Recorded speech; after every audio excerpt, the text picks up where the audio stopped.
So good morning students. ਬੱਚੇ ਆਪਾਂ ਕਰ ਰਹੇ ਸੀ ਐਲਡੀਹਾਈਡਸ ਐਂਡ ਕੀਟੋਨਸ ਐਂਡ ਉਸ ਦੇ ਵਿੱਚੋਂ ਆਪਾਂ ਐਲਡੀਹਾਈਡਸ ਐਂਡ ਕੀਟੋਨਸ ਦੀਆਂ ਰਿਐਕਸ਼ਨਸ ਕਰ ਰਹੇ ਸੀ। ਠੀਕ ਹੈ, ਤੇ ਆਪਾਂ first 4 types of reactions cover ਕਰ ਚੁੱਕੇ ਹਾਂ। ਅੱਜ ਆਪਾਂ ਨੇ ਸਟਾਰਟ ਕਰਨੀ ਹੈ ਮਿਸਲੇਨੀਅਸ ਰਿਐਕਸ਼ਨਸ। ਠੀਕ ਹੈ ਨਾ, ਤਾਂ ਮਿਸਲੇਨੀਅਸ ਰਿਐਕਸ਼ਨਸ ਦਾ ਪਹਿਲਾਂ ਮੈਂ ਤੁਹਾਨੂੰ ਇੱਕ ਜਨਰਲ ਚਾਰਟ ਬਣਾ ਦੇਵਾਂ ਕਿ ਆਪਾਂ ਨੇ ਕਿਹੜੀਆਂ ਰਿਐਕਸ਼ਨਸ ਦੇਖੋ ਪੜ੍ਹਨੀ ਹੈ। ਸੋ ਦੇਖੋ ਜ਼ਰਾ, ਸੋ ਮਿਸਲੇਨੀਅਸ ਰਿਐਕਸ਼ਨ ਦੀ ਕੈਟਾਗਰੀ 'ਚ ਫਰਸਟ ਰਿਐਕਸ਼ਨ ਹੋਏਗੀ reaction with dilute alkalis. Theory paper 'ਚ ਆਪਾਂ ਨੂੰ ਸਿਰਫ NaOH ਦੇ ਉੱਪਰ ਆਊਗਾ ਕੁਐਸਚਨ, MCQ 'ਚ ਜੋ ਮਰਜ਼ੀ ਆ ਸਕਦਾ। ਸੋ ਰਿਐਕਸ਼ਨ ਵਿਦ ਡਾਇਲਿਊਟ ਐਲਕਲੀਜ਼, ਜਿਸ ਨੂੰ ਆਪਾਂ ਬੋਲਦੇ ਹਾਂ ਬੱਚੇ ਐਲਡੋਲ ਕੰਡੈਂਸੇਸ਼ਨ। ਠੀਕ ਹੈ, ਸੋ ਜਦੋਂ ਵੀ ਕੋਈ ਐਲਡੀਹਾਈਡ ਜਾਂ ਕੀਟੋਨ ਦੇਖ ਲਿਆ ਤੇ ਉਹਦੇ ਵਿੱਚ ਐਲਕਲੀ ਆਪਾਂ ਨੇ ਡਾਇਲਿਊਟ ਦੇਖ ਲਿਆ।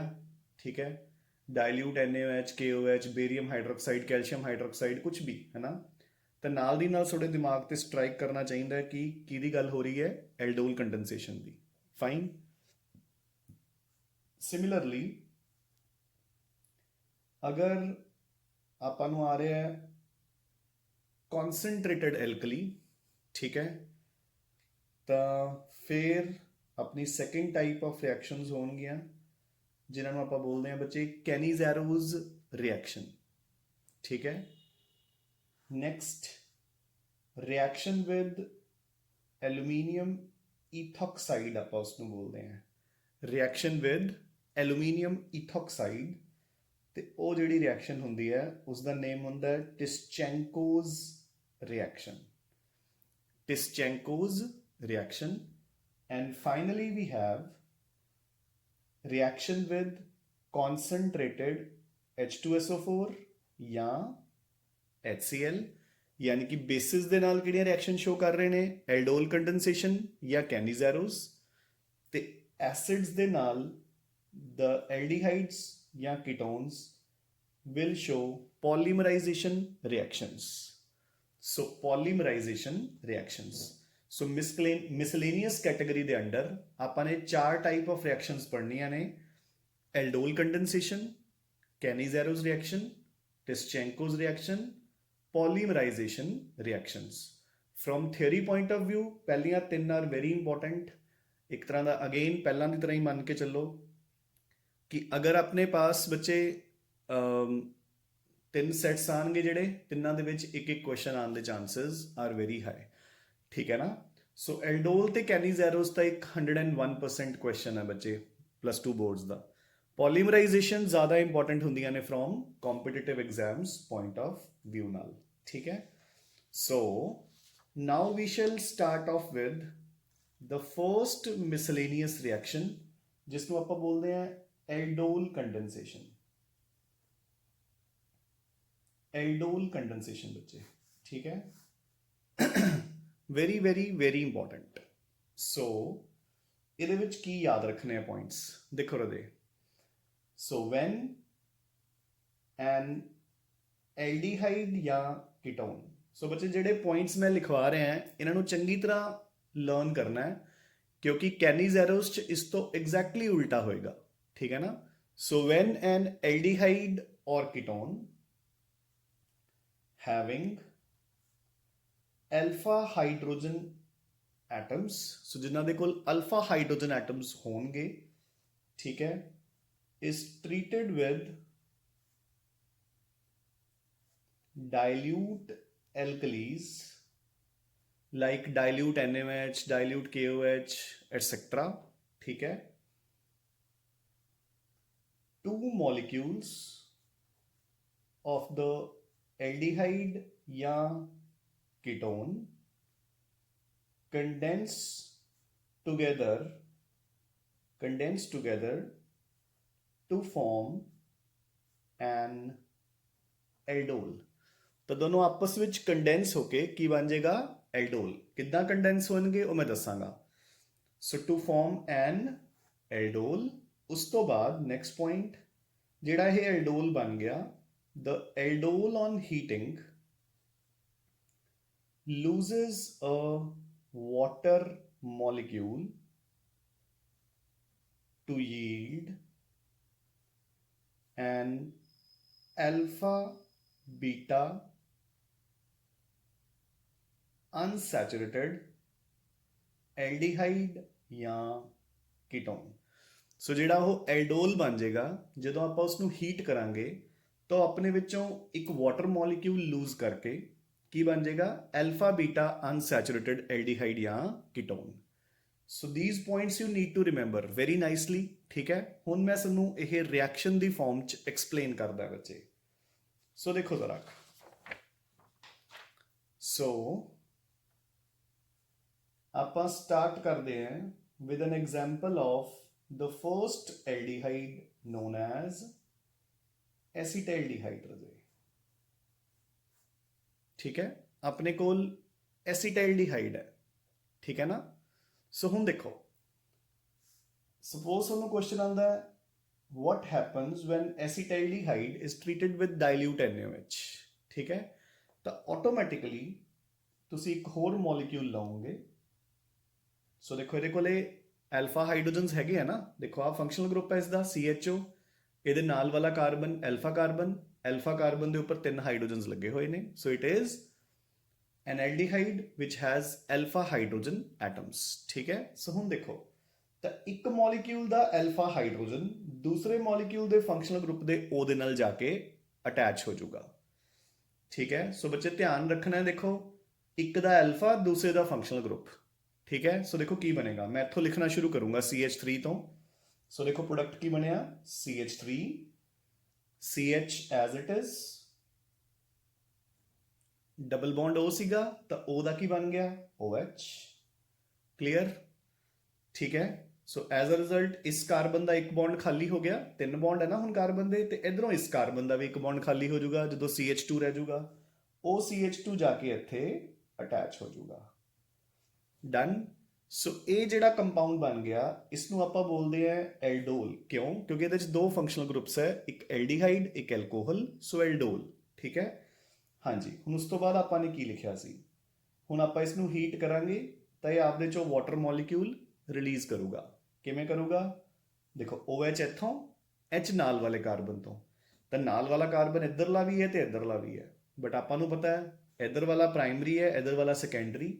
ਸੋ ਇੱਥੋਂ H ਰਿਲੀਜ਼ ਹੋਊਗਾ, ਵਾਟਰ ਆਊਟ ਹੋਊਗਾ, ਤੇ ਦੇਖੋ ਮੇਰੇ ਕੋਲ ਕੀ ਬਣ ਗਿਆ CH3CH double bond CH CHO। Clear. ਹੁਣ ਦੇਖੋ ਆਪਾਂ ਨੇ ਕੀ ਕਿਹਾ ਸੀ, aldol on heating loses a water molecule to form alpha beta unsaturated aldehyde ਜਾਂ ketone। ਸੋ ਦੇਖੋ ਆ ਫੰਕਸ਼ਨਲ ਗਰੁੱਪ ਹੈ, ਨਾਲ ਵਾਲਾ ਕਾਰਬਨ ਐਲਫਾ, ਉਸ ਤੋਂ ਅਗਲਾ ਬੀਟਾ। ਸੋ ਦੇਖੋ ਐਲਫਾ ਤੇ ਬੀਟਾ ਕਾਰਬਨ ਦੇ ਵਿਚਕਾਰ ਕੀ ਆ ਗਈ ਅਨਸੈਚੁਰੇਸ਼ਨ, ਯਾਨੀ ਕਿ ਡਬਲ ਬੌਂਡ। ਸੋ ਆਪਾਂ ਨੂੰ ਕਲੀਅਰਲੀ ਦਿਖ ਰਿਹਾ ਨਾ। ਠੀਕ ਹੈ, ਤੇ ਜਿਹੜਾ ਇਹ ਕੰਪਾਊਂਡ ਬਣ ਗਿਆ ਬੱਚੇ, ਇਸ ਦਾ ਕਾਮਨ ਨੇਮ ਹਮੇਸ਼ਾ ਦੀ ਤਰ੍ਹਾਂ ਆਪਾਂ ਨੇ ਯਾਦ ਰੱਖਣਾ ਹੈ। ਸੋ ਇਸ ਕੰਪਾਊਂਡ ਨੂੰ ਆਪਾਂ ਬੋਲਦੇ ਹਾਂ ਕ੍ਰੋਟੋਨੈਲਡੀਹਾਈਡ। ਠੀਕ ਹੈ ਨਾ। ਮੈਂ ਤੁਹਾਨੂੰ ਕਿਹਾ ਕਿ ਐਲਡੀਹਾਈਡਸ ਐਂਡ ਕੀਟੋਨਸ ਦੇ ਕੇਸ 'ਚ ਕਾਮਨ ਨੇਮਸ ਆਪਾਂ ਨੂੰ ਆ ਸਕਦੇ ਆ। ਠੀਕ ਹੈ ਨਾ। So croton aldehyde. Clear I hope. ਠੀਕ ਹੈ, ਡਨ ਹੈ। ਨਾਓ ਹੁਣ ਆਪਾਂ ਸੈਕਿੰਡ ਐਗਜ਼ਾਮਪਲ ਲੈਂਦੇ ਹਾਂ ਇਸ ਦੀ। ਲਾਈਕ ਫੋਰ ਐਗਜ਼ਾਮਪਲ ਅਗਰ ਇਹੀ ਕੁਐਸਚਨ ਆਉਂਦਾ ਆਪਾਂ ਨੂੰ ਐਸੀਟੋਨ ਲਈ। ਹੁਣ ਐਸੀਟੋਨ ਲਈ ਦੋਨੋਂ ਕਾਰਬਨਸ ਹੀ ਐਲਫਾ ਨੇ ਵਾਲੇ, ਹੈ ਨਾ। ਤਾਂ ਇਹ ਵੀ ਐਲਫਾ ਇਹ ਵੀ ਐਲਫਾ। ਸੋ ਦੇਖੋ ਆਪਾਂ 2 ਮੋਲੀਕਿਊਲਸ ਲੈ ਲਏ ਸੇਮ ਉਸੇ ਤਰੀਕੇ ਨਾਲ, ਤੇ ਕੋਈ ਵੀ ਡਾਇਲੂਟ ਐਲਕਲੀ। ਹਾਂਜੀ, ਕੋਈ ਵੀ ਐਲਫਾ ਹਾਈਡਰੋਜਨ ਉਹਦੇ ਫੰਕਸ਼ਨਲ ਗਰੁੱਪ ਦੇ ਨਾਲ ਕੀ ਕਰ ਦੋ ਕੰਡੈਂਸ। ਤਾਂ ਦੇਖੋ ਮੇਰੇ ਕੋਲੇ ਕੀ ਬਣ ਜਾਏਗਾ CH3C। ਹਾਂਜੀ, ਮੈਂ ਇਸ ਦਾ H ਇੱਥੇ ਲਗਾਤਾ ਇੱਕ। ਠੀਕ ਹੈ, ਜਿਹੜਾ ਆਹ CH3 ਹੈ ਇਸ ਨੂੰ ਮੈਂ ਨੀਚੇ ਲਿਖ ਦਿੰਦਾ। ਡਨ। ਹੁਣ ਇੱਥੇ ਕੀ ਬਚ ਗਿਆ, ਜੋ ਵੀ ਬਚ ਗਿਆ ਮੈਂ ਇੱਥੇ ਅਟੈਚ ਕਰਤਾ CH2CO CH3। ਕਲੀਅਰ। ਡਨ। ਹੁਣ ਜਦੋਂ ਮੈਂ ਇਸ ਨੂੰ ਹੀਟ ਕਰੂੰਗਾ ਤਾਂ OH ਇੱਥੋਂ ਤੇ H ਇੱਥੋਂ ਆਊਟ ਹੋ ਜਾਊਗਾ।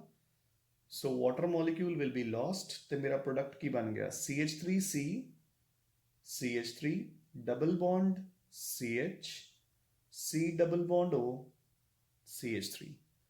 ਜੋ ਇਹ ਕੰਪਾਊਂਡ ਬਣ ਗਿਆ ਬੱਚੇ, ਠੀਕ ਹੈ ਨਾ, ਜਿਹੜਾ ਆਹ ਕੰਪਾਊਂਡ ਬਣ ਗਿਆ ਇਸ ਨੂੰ ਆਪਾਂ ਬੋਲਦੇ ਹਾਂ ਮੈਸੀਟਾਈਲ ਆਕਸਾਈਡ। ਸੋ ਐਸੀਟੈਲਡੀਹਾਈਡ ਦੀ ਐਲਡੋਲ ਕੰਡੈਂਸੇਸ਼ਨ ਕਰਨ ਤੇ ਕ੍ਰੋਟੋਨੈਲਡੀਹਾਈਡ ਬਣਦਾ ਹੈ, ਔਰ ਐਸੀਟੋਨ ਦੀ ਐਲਡੋਲ ਕੰਡੈਂਸੇਸ਼ਨ ਕਰਨ ਤੇ ਮੈਸੀਟਾਈਲ ਆਕਸਾਈਡ ਬਣਦਾ ਹੈ। ਠੀਕ ਹੈ ਰਾਜੇ, ਸੋ ਹੁਣ ਤੁਸੀਂ ਇਹ ਐਲਡੋਲ ਕੰਡੈਂਸੇਸ਼ਨ ਐਟਲੀਸਟ ਕਰ ਲਓਗੇ ਨਾ, ਕਲੀਅਰ। ਨਾਓ ਹੁਣ ਇੱਕ ਗੱਲ ਜ਼ਰਾ ਗੌਰ ਨਾਲ ਸੁਣੋ। ਸੋ ਇਸੇ ਦੇ ਵਿੱਚ ਨੈਕਸਟ ਵੇਰੀਏਬਲ ਜਿਸ ਨੂੰ ਆਪਾਂ ਬੋਲਦੇ ਹਾਂ ਕ੍ਰੋਸ ਐਲਡੋਲ ਕੰਡੈਂਸੇਸ਼ਨ। ਸੋ ਬੱਚੇ ਕ੍ਰੋਸ ਐਲਡੋਲ ਕੰਡੈਂਸੇਸ਼ਨ, ਹੁਣ ਦੇਖੋ ਸਾਨੂੰ ਖੁਦ ਹੀ ਪਤਾ ਲੱਗ ਰਿਹਾ ਕ੍ਰੋਸ ਐਲਡੋਲ ਮਤਲਬ ਜਦੋਂ ਐਲਡੋਲ ਕੰਡੈਂਸੇਸ਼ਨ ਹੋਊਗੀ ਬਿਟਵੀਨ ਟੂ ਡਿਫਰੈਂਟ ਐਲਡੀਹਾਈਡਸ ਜਾਂ ਕੀਟੋਨਸ। ਸੋ ਜਦੋਂ ਆਪਾਂ when two different aldehydes या ketones having alpha hydrogens are treated with dilute alkalis, ठीक है, ਜਦੋਂ ਦੋ ਡਿਫਰੈਂਟ ਐਲਡੀਹਾਈਡਸ ਜਾਂ ਕੀਟੋਨਸ ਨੂੰ ਆਪਾਂ ਲੈ ਕੇ ਉਸ ਮਿਕਸਚਰ ਨੂੰ ਆਪਾਂ ਡਾਇਲੂਟ ਐਲਕਲੀ ਨਾਲ ਬੱਚੇ ਟਰੀਟ ਕਰ ਦਈਏ ਤਾਂ ਉਸ ਨੂੰ ਆਪਾਂ ਕਹਿੰਦੇ ਆ ਕ੍ਰੋਸ ਐਲਡੋਲ, ਹੈ ਨਾ, ਮਤਲਬ ਦੋ ਅਲੱਗ-ਅਲੱਗ ਐਲਡੀਹਾਈਡਸ ਜਾਂ ਕੀਟੋਨ ਮੋਲੀਕਿਊਲਸ ਨੂੰ। ਫਿਰ ਆਪਾਂ ਕਹਾਂਗੇ ਕਿ it is of no use, it is of no use, ਜਿਹੜੀ ਕ੍ਰੋਸ ਐਲਡੋਲ ਹੈ ਉਹ ਕੋਈ ਖਾਸ ਫਾਇਦਾ ਨਹੀਂ ਦਿੰਦੀ ਆਪਾਂ ਨੂੰ, ਬਿਕੋਜ਼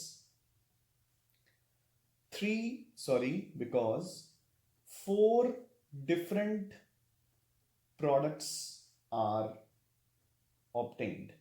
ਸੋ ਆਪਣੇ ਕੋਲ ਇੱਕ ਮਿਕਸਚਰ ਬਣ ਜਾਂਦਾ ਹੈ 4 ਅਲੱਗ-ਅਲੱਗ ਪ੍ਰੋਡਕਟਸ ਦਾ। ਦੇਖੋ ਬੱਚੇ ਕਿਵੇਂ, ਇਹਦਾ ਦੇਖੋ ਧਿਆਨ ਨਾਲ। ਸਪੋਜ਼ ਮੈਂ ਮਿਕਸਚਰ ਲੈ ਲਿਆ ਇੱਕ ਐਸੀਟੈਲਡੀਹਾਈਡ ਤੇ ਇੱਕ ਐਸੀਟੋਨ, ਇਹ ਦੋਨੋਂ ਮੈਂ ਇੱਕੋ ਟੈਸਟ ਟਿਊਬ 'ਚ ਲੈ ਕੇ ਇਹਨਾਂ ਦੇ ਵਿੱਚ ਡਾਇਲੂਟ ਐਲਕਲੀ ਪਾਤਾ। ਹੁਣ ਦੋਨਾਂ ਕੋਲੇ ਅਲਫਾ ਹਾਈਡਰੋਜਨ ਹੈਗੇ ਆ, ਠੀਕ ਹੈ ਨਾ। ਤਾਂ ਦੇਖੋ ਐਲਡੋਲ ਕੰਡੈਂਸੇਸ਼ਨ ਕਿਵੇਂ ਹੋਈ ਸੀ।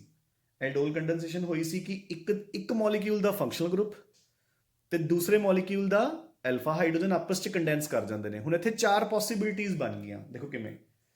ਫੰਕਸ਼ਨਲ ਗਰੁੱਪ ਤੇ ਅਲਫਾ ਹਾਈਡਰੋਜਨ ਇਹਨਾਂ ਨੇ ਕੰਡੈਂਸ ਹੋਣਾ ਨਾ। ਸਪੋਜ਼ ਇਹ ਪਹਿਲਾ ਮੋਲੀਕਿਊਲ ਹੈ, ਇਹ ਦੂਸਰਾ ਮੋਲੀਕਿਊਲ ਹੈ, ਤਾਂ ਆਪਣੇ ਕੋਲ 4 ਪੋਸੀਬਿਲਿਟੀਜ਼ ਬਣ ਗਈਆਂ। ਪਹਿਲੇ ਮੋਲੀਕਿਊਲ ਦਾ ਫੰਕਸ਼ਨਲ ਗਰੁੱਪ ਤੇ ਦੂਸਰੇ ਦਾ ਅਲਫਾ ਹਾਈਡਰੋਜਨ, ਠੀਕ ਹੈ, ਆਪਸ 'ਚ ਕੰਡੈਂਸ ਹੋ ਜਾਣਗੇ, ਇੱਕ ਮੋਲੀਕਿਊਲ ਬਣ ਜਾਊਗਾ। ਸੈਕੰਡ ਪੋਸੀਬਿਲਿਟੀ, ਸੈਕੰਡ ਦਾ ਫੰਕਸ਼ਨਲ ਗਰੁੱਪ ਤੇ ਪਹਿਲੇ ਦਾ alpha hydrogen.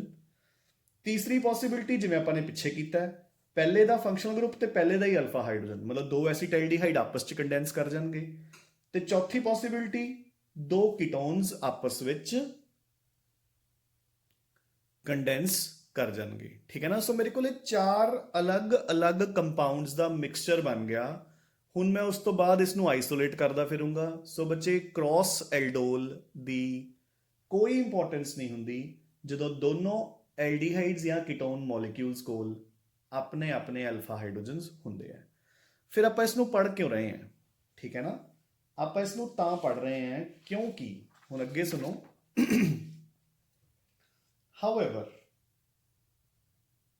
however cross aldol is of importance when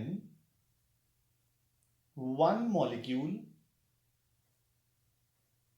has alpha hydrogen while other does not। ਹੁਣ ਬੱਚੇ ਕ੍ਰੋਸ ਐਲਡੋਲ ਦੀ ਇੰਪੋਰਟੈਂਸ ਕੀ ਹੈ? ਕਹਿੰਦੇ ਕਿ ਕ੍ਰੋਸ ਐਲਡੋਲ ਉਦੋਂ ਇੰਪੋਰਟੈਂਟ ਹੁੰਦੀ ਹੈ ਜਦੋਂ ਇੱਕ ਮੋਲੀਕਿਊਲ ਅਲਫਾ ਹਾਈਡਰੋਜਨ ਹੋਵੇ ਤੇ ਦੂਜੇ ਕੋਲ ਨਾ ਹੋਵੇ। ਮੇਰੀ ਗੱਲ ਸਮਝ ਗਏ ਨਾ। ਇਦਾਂ ਦੇ ਕੇਸਿਸ ਦੇ ਵਿੱਚ ਕਹਿੰਦੇ ਕਿ ਕ੍ਰੋਸ ਐਲਡੋਲ ਇੰਪੋਰਟੈਂਟ ਹੁੰਦੀ ਹੈ, ਠੀਕ ਹੈ। ਇਹਦਾ ਮਤਲਬ ਕੀ ਹੈ? ਦੇਖੋ ਫੋਰ ਐਗਜ਼ਾਮਪਲ ਤੁਹਾਨੂੰ ਕੁਐਸਚਨ ਆ ਜਾਵੇ ਕਿ how will a mixture of formaldehyde and acetaldehyde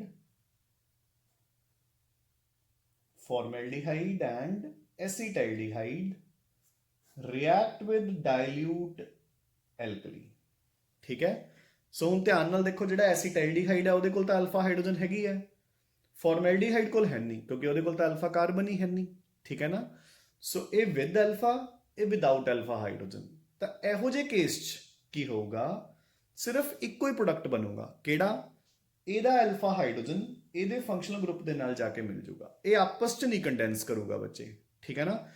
ਦੇਖੋ ਆਪਾਂ ਤਾਂ ਐਕਸਪੈਕਟ ਕਰਦੇ ਹਾਂ ਨਾ ਕਿ ਦੋ ਬਣਨਗੇ ਕਿਉਂਕਿ ਇਹਦੇ ਕੋਲ ਤਾਂ ਅਲਫਾ ਹੈ ਹੀ ਨਹੀਂ, ਤਾਂ ਇਹਦਾ ਅਲਫਾ ਤੇ ਇਹਦਾ ਫੰਕਸ਼ਨਲ ਗਰੁੱਪ, ਤੇ ਐਸੀਟਾਈਲਡੀਹਾਈਡ ਦੀ ਆਪਸ ਵਿੱਚ ਕੰਡੈਂਸੇਸ਼ਨ ਦੋ ਮੋਲੀਕਿਊਲਸ ਦੀ, ਬਟ ਉਹ ਨਹੀਂ ਹੋਊਗੀ, ਸਿਰਫ ਇੱਕ ਸਿੰਗਲ ਪ੍ਰੋਡਕਟ ਬਣੂਗਾ, ਐਸੀਟਾਈਲਡੀਹਾਈਡ ਦਾ ਅਲਫਾ ਇਹਦੇ ਫੰਕਸ਼ਨਲ ਗਰੁੱਪ ਦੇ ਨਾਲ ਜਾ ਕੇ ਕੰਡੈਂਸ ਹੋ ਜਾਊਗਾ। ਦੇਖੋ ਕੀ ਬਣ ਗਿਆ ਆਪਣੇ ਕੋਲ, CH2 ਤਾਂ ਪਹਿਲਾਂ ਹੀ ਸੀ, ਉਹਦਾ ਬਣ ਗਿਆ OH। ਦੇਖੋ CH2OH ਤੇ ਇਧਰੋਂ ਕੀ ਆ ਗਿਆ, CH2CHO, ਠੀਕ ਹੈ।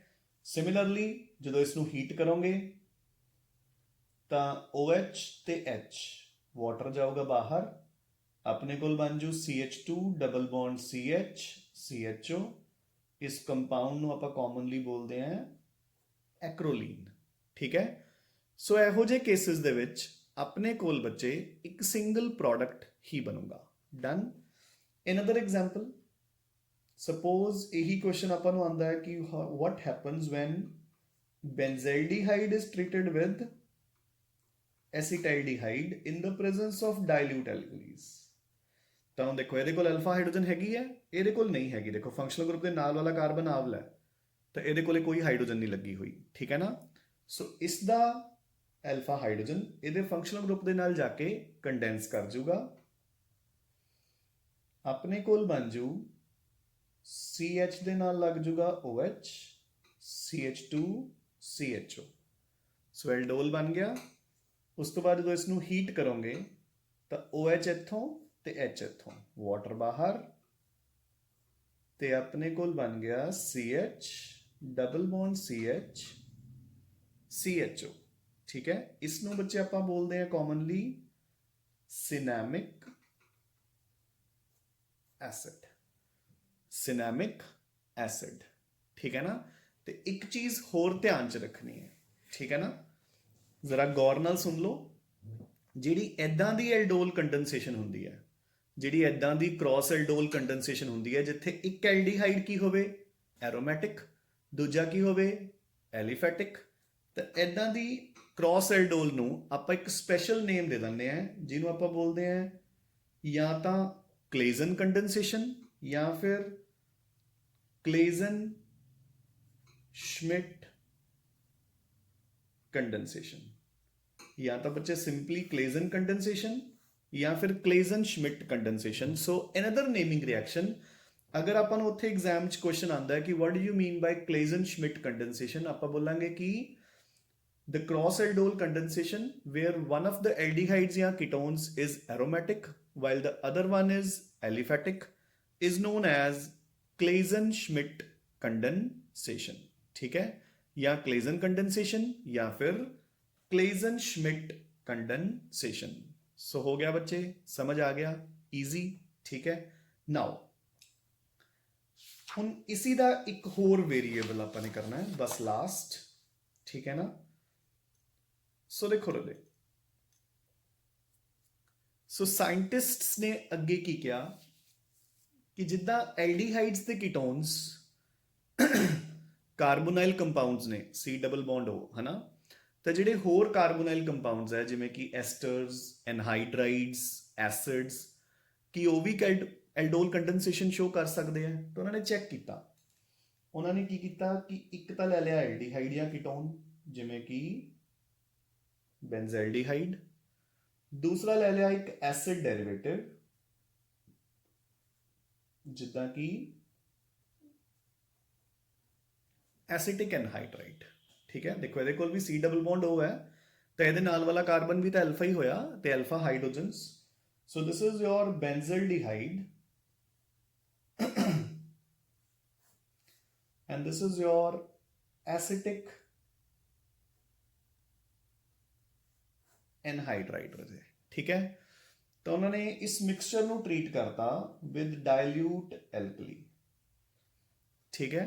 तो ਉਹੀ ਹੋਇਆ ਜੋ ਉਹ ਉਮੀਦ ਕਰ ਰਹੇ ਸੀ, ਇਸ ਦਾ ਅਲਫਾ ਇਹਦੇ ਫੰਕਸ਼ਨਲ ਗਰੁੱਪ ਦੇ ਨਾਲ ਜਾ ਕੇ ਕੰਡੈਂਸ ਹੋ ਗਿਆ, ਠੀਕ ਹੈ। ਸੋ ਦੇਖੋ ਰਿਐਕਸ਼ਨ ਕਿਵੇਂ ਹੋਈ, CH ਦੇ ਨਾਲ ਬਣ ਗਿਆ OH, ਠੀਕ ਹੈ। ਸੋ ਆਪਾਂ ਇੱਥੋਂ ਹੁਣ ਲਿਖਣਾ ਸ਼ੁਰੂ ਕਰਾਂਗੇ।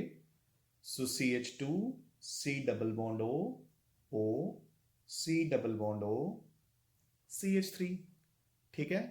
ਨਾਓ ਸਿਮਿਲਰਲੀ ਹੀਟ ਕੀਤਾ, ਵਾਟਰ ਬਾਹਰ ਹੋਊਗਾ, OH ਇੱਥੋਂ ਤੇ H ਇੱਥੋਂ, ਠੀਕ ਹੈ। ਤਾਂ ਕੀ ਬਣ ਜਾਏਗਾ ਆਪਣੇ ਕੋਲ CH double bond CH COO C double bond O CH3। ਇਸ ਦੀ ਉਹਨਾਂ ਨੇ ਕਰਤੀ ਬੱਚੇ ਹਾਈਡਰੋਲਿਸਿਸ। ਤਾਂ ਇੰਨਾ ਹਿੱਸਾ H ਦੇ ਨਾਲ ਮਿਲ ਕੇ ਐਸੀਟਿਕ ਐਸਿਡ ਹੋ ਗਿਆ ਬਾਹਰ, ਵਾਟਰ ਦੇ H ਦੇ ਨਾਲ ਇੰਨਾ ਹਿੱਸਾ ਮਿਲ ਕੇ ਐਸੀਟਿਕ ਐਸਿਡ ਬਾਹਰ, ਤੇ ਵਾਟਰ ਦਾ OH ਲੱਗ ਜੂਗਾ ਇਹਦੇ ਨਾਲ, ਤੇ ਆਪਣੇ ਕੋਲ ਕੀ ਬਣ ਜੂਗਾ ਦੇਖੋ CH double bond CH COOH। So ਜਿਹੜਾ ਇਹ ਪ੍ਰੋਡਕਟ ਬਣ ਗਿਆ, this is known as cinnamic acid. This is known as cinnamic acid. ਦੇਖੋ ਨਾ ਪਿੱਛੇ ਇੱਥੇ ਐਲਡੀਹਾਈਡ ਗਰੁੱਪ ਲੱਗਿਆ ਸੀ, ਤਾਂ ਆਪਾਂ ਨੇ ਇਹਦਾ ਨਾਮ ਕੀ ਦਿੱਤਾ ਸੀ, ਸੌਰੀ ਮੈਂ ਇੱਥੇ ਵੀ ਸਿਨੈਮਿਕ ਐਸਿਡ ਲਿਖਵਾਤਾ ਰਜੇ, ਤੁਸੀਂ ਇਹਨੂੰ ਕਰੈਕਟ ਕਰ ਲਿਓ। ਆਪਾਂ ਐਲਡੀਹਾਈਡ ਬਣਿਆ ਤਾਂ ਇਸ ਨੂੰ ਆਪਾਂ ਬੋਲਦੇ ਹਾਂ ਸਿਨਮੈਲਡੀਹਾਈਡ। ਸੌਰੀ ਰਜੇ, ਠੀਕ ਕਰ ਲਓ, ਸਿਨਮੈਲਡੀਹਾਈਡ, ਠੀਕ ਹੈ ਨਾ। ਜਿਹੜੀ ਆਪਣੀ ਕਲੇਜ਼ਨ ਸ਼ਮਿਟ ਕੀਤੀ ਸੀ ਉਹਦੇ ਵਿੱਚ ਆਪਣੇ ਕੋਲ ਐਲਡੀਹਾਈਡ ਗਰੁੱਪ ਬਣਿਆ ਸੀ, ਸੋ ਸਿਨਮੈਲਡੀਹਾਈਡ, ਠੀਕ ਹੈ ਨਾ। ਤਾਂ ਇੱਥੇ ਆਪਣੇ ਕੋਲ ਐਸਿਡ ਗਰੁੱਪ ਲੱਗ ਗਿਆ, ਤਾਂ this is known as cinnamic acid, ਠੀਕ ਹੈ। ਤੇ ਐਦਾਂ ਦੀ ਕ੍ਰੋਸ ਐਲਡੋਲ ਜਿਹਦੇ ਵਿੱਚ ਇੱਕ ਹੋਵੇ ਐਲਡੀਹਾਈਡ ਜਾਂ ਕੀਟੋਨ ਤੇ ਦੂਸਰਾ ਹੋਵੇ ਐਸਿਡ ਡੈਰੀਵੇਟਿਵ, ਉਸਨੂੰ ਵੀ ਆਪਾਂ ਇੱਕ ਸਪੈਸ਼ਲ ਨੇਮ ਦਿੰਨੇ ਆ, ਨੋਨ ਐਜ਼ ਪਰਕਿੰਸ ਕੰਡੈਂਸੇਸ਼ਨ। ਬੱਚੇ ਇਟ ਇਜ਼ ਨੋਨ ਐਜ਼ ਪਰਕਿੰਸ ਕੰਡੈਂਸੇਸ਼ਨ, ਠੀਕ ਹੈ। ਸੋ ਜ਼ਰਾ ਧਿਆਨ ਨਾਲ ਕਰਨਾ, ਠੀਕ ਹੈ ਨਾ। ਸੋ ਵਨਸ ਅਗੇਨ ਆਈ ਰਿਪੀਟ ਸਾਰੀ ਦੀ ਸਾਰੀ ਐਲਡੋਲ ਕੰਡੈਂਸੇਸ਼ਨ, ਕਿ ਬੱਚੇ ਜਦੋਂ ਆਪਾਂ ਕਿਸੇ ਐਲਡੀਹਾਈਡ ਜਾਂ ਕੀਟੋਨ ਜਿਹਦੇ ਕੋਲ ਐਲਫਾ ਹਾਈਡਰੋਜਨਸ ਹੁੰਦੇ ਨੇ ਉਸਨੂੰ ਆਪਾਂ ਟਰੀਟ ਕਰਦੇ ਹਾਂ ਵਿਦ ਡਾਇਲੂਟ ਐਲਕਲੀਜ਼, ਦੋ ਮੋਲੀਕਿਊਲਸ ਕੰਡੈਂਸ ਹੋ ਕੇ ਐਲਡੋਲ ਬਣ ਜਾਂਦਾ ਹੈ।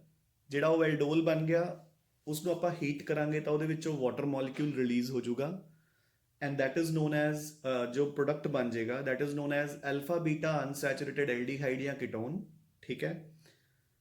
This is called ਐਲਡੋਲ ਕੰਡੈਂਸੇਸ਼ਨ। ਸੋ ਅਗਰ ਆਪਾਂ ਕ੍ਰੋਸ ਐਲਡੋਲ ਕੰਡੈਂਸੇਸ਼ਨ ਟਰਾਈ ਕਰੀਏ ਬਿਟਵੀਨ ਟੂ ਡਿਫਰੈਂਟ ਮੋਲੀਕਿਊਲਸ ਜਿਨ੍ਹਾਂ ਕੋਲ ਐਲਫਾ ਹਾਈਡਰੋਜਨਸ ਹੁੰਦੇ ਆ, ਤਾਂ ਉਹਦਾ ਕੋਈ ਫਾਇਦਾ ਨਹੀਂ, ਕਿਉਂਕਿ ਆਪਣੇ ਕੋਲ 4 ਡਿਫਰੈਂਟ ਪ੍ਰੋਡਕਟਸ ਬਣ ਜਾਂਦੇ ਨੇ, ਠੀਕ ਹੈ, ਇੱਕ ਮਿਕਸਚਰ ਬਣ ਜਾਂਦਾ ਹੈ। ਸੋ ਆਪਣੀ ਜਿਹੜੀ ਯੀਲਡ ਹੈ ਦੈਟ ਵਿਲ ਬੀ ਓਨਲੀ 25%, ਠੀਕ ਹੈ ਨਾ ਰਾਜੇ। ਸੋ ਜਦੋਂ ਆਪਣੇ ਕੋਲ 4 ਅਲੱਗ-ਅਲੱਗ ਪ੍ਰੋਡਕਟਸ ਬਣਨਗੇ ਤਾਂ ਜਿਹੜਾ ਪ੍ਰੋਡਕਟ ਆਪਾਂ ਨੂੰ ਚਾਹੀਦਾ ਉਹ ਤਾਂ ਸਿਰਫ 25% ਹੀ ਰਹਿ ਗਿਆ ਨਾ।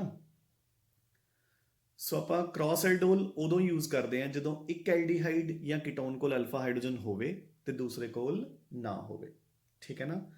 ਇਹੋ ਜਿਹੇ ਕੇਸਿਸ 'ਚ ਆਪਣੇ ਕੋਲ ਸਿਰਫ ਇੱਕ ਸਿੰਗਲ ਪ੍ਰੋਡਕਟ ਹੀ ਬਣਦਾ, ਠੀਕ ਹੈ। So cross aldol is of use only when one of the aldehydes ਜਾਂ ketones has alpha hydrogen atom while the other does not have, ਠੀਕ ਹੈ ਨਾ। ਨਾਓ ਫਿਰ ਇੱਕ ਐਦਾਂ ਦੀ ਕ੍ਰੋਸ ਐਲਡੋਲ ਜਿਹਦੇ ਵਿੱਚ ਇੱਕ ਐਲਡੀਹਾਈਡ ਜਾਂ ਕੀਟੋਨ ਤਾਂ ਹੋਵੇ ਐਲੀਫੈਟਿਕ, ਦੂਸਰਾ ਹੋਵੇ aromatic, that is known as Claisen-Schmidt ਜਾਂ Claisen condensation, ਠੀਕ ਹੈ। ਐਂਡ ਸਿਮਿਲਰਲੀ ਅਗਰ ਆਪਣੇ ਕੋਲ ਇੱਕ ਮੋਲੀਕਿਊਲ ਹੋਵੇ ਐਲਡੀਹਾਈਡ ਜਾਂ ਕੀਟੋਨ ਦਾ ਤੇ ਦੂਸਰਾ ਹੋਵੇ ਕੋਈ ਐਸਿਡ ਡੈਰੀਵੇਟਿਵ, ਠੀਕ ਹੈ, then it is known as Perkins condensation reaction, ਠੀਕ ਹੈ ਰਾਜੇ। So this completes your aldol condensation, very very very very very important। So ਅੱਜ ਦੇ ਲੈਕਚਰ 'ਚ ਦੇਖੋ ਬੱਚੇ ਆਪਾਂ ਨੇ ਸਿਰਫ ਔਰ ਸਿਰਫ ਐਲਡੋਲ ਕੰਡੈਂਸੇਸ਼ਨ ਹੀ ਕਵਰ ਕੀਤੀ ਹੈ, ਬਾਕੀ ਦੀਆਂ ਮਿਸਲੇਨੀਅਸ ਰਿਐਕਸ਼ਨਸ ਆਪਾਂ ਕੱਲ ਕਵਰ ਕਰ ਦਾਂਗੇ, ਠੀਕ ਹੈ, ਐਂਡ ਚੈਪਟਰ ਵਾਈਂਡ ਅਪ ਕਰ ਦਾਂਗੇ, ਠੀਕ ਹੈ ਬੱਚੇ। ਸੋ ਇੱਥੋਂ ਤੱਕ ਇੱਕ ਵਾਰ ਤੁਸੀਂ ਕਵਰ ਕਰ ਲਓ and keep studying and keep revising. Thanks a lot ਬੱਚੇ।